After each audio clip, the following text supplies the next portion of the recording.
Wasting my time, no escaping. Next mistake in the making. Promise tonight would be different. No more promise. Hej, jag heter John Engelbert. Jag utgör 50% av Johnossi.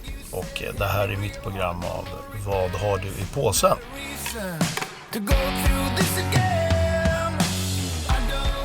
Jag har valt Tools tredje album Lateralus och Rage Against the Machines andra album Evil Empire. Tool är fortfarande typ mitt absoluta favoritband. Det är det bandet som har hängt med längst. Och det har gått så här vågor hur mycket jag lyssnar på det. Och nu senaste åren har jag varit inne i så sjuk så här Tool-våg igen. Och särskilt det här albumet. Jag tycker de har ju bara släppt 4 album. Och det sista kom 2003 kanske. Nej, 2004. Sen dess har de inte gjort någonting. Och de har liksom bara blivit mer och mer mytomspunna och på många sätt liksom vuxit. Men det här albumet, men det är ett jävla mästerverk. Det är helt otroligt liksom. De har något så här, känns som de har haft ett otroligt långsiktigt tänk med deras musik. Att det ska liksom leva väldigt, väldigt länge. Och det här är så, om jag skulle liksom, om jag fick ta med en skiva till en öde ö skulle det vara den här skivan. För det här är nog den skivan man kan lyssna längst på utan att tröttna. Man hittar nya grejer liksom. Och det finns ju hur mycket liksom så här mystiska grejer som helst med alla deras album. Till exempel att titelspåret här, Lateralus, den takten som trummorna spelar, om man räknar den, det är någon sån här konstig takt. Jag kommer inte ihåg exakt vad det är. Men det är de har väldigt mycket ojämna takter. Så på så sätt är det ganska nördigt. För det är verkligen så här musiker-metal. Särskilt för trummisar och musiknördar. Men det är någonting med, fan, bara för det kommer jag inte ihåg exakt hur det var.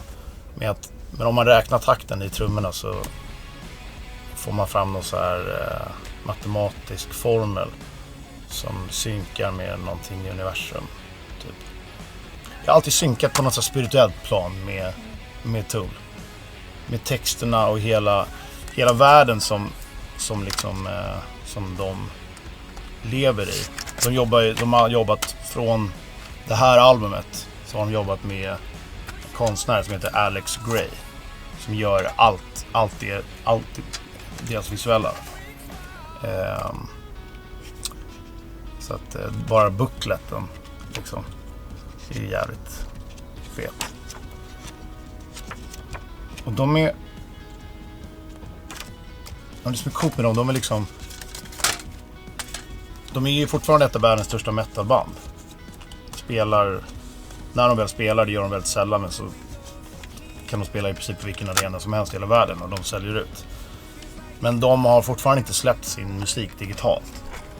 Alltså det går inte att hitta Tool på iTunes eller Spotify eller någon streamingtjänst. De gör sin egen grej och de har väldigt långsiktigt tänk. Och jag såg dem faktiskt i New York för bara 3 månader sedan. Då hade inte de spelat i New York på 17 år. Så det var ett väldigt unikt tillfälle att åka och se dem. Och det var helt otroligt.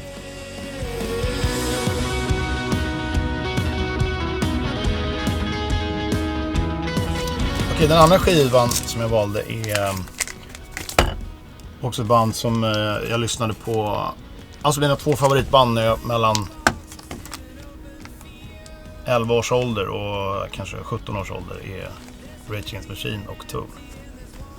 Och det är väldigt mycket så här 2 syskonband också. De kommer båda från LA.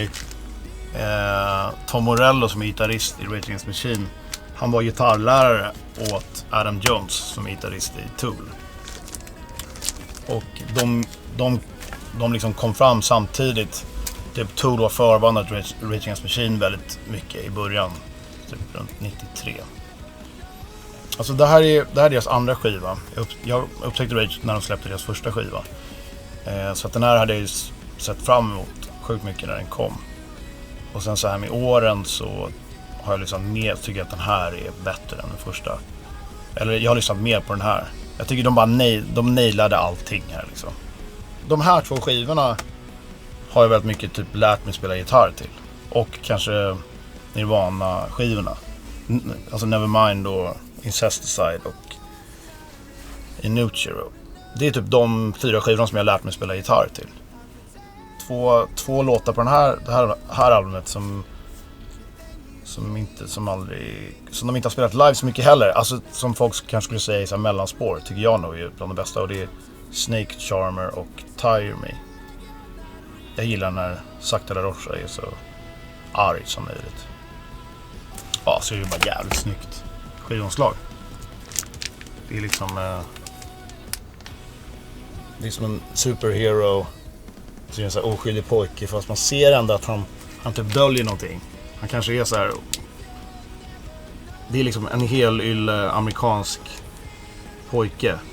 Men man ser liksom han kanske har en liten ondska där i blicken liksom. Men ändå så, men världen ser honom som en superhjälte. Alltså de menar ju, det här är en symbol för USA liksom.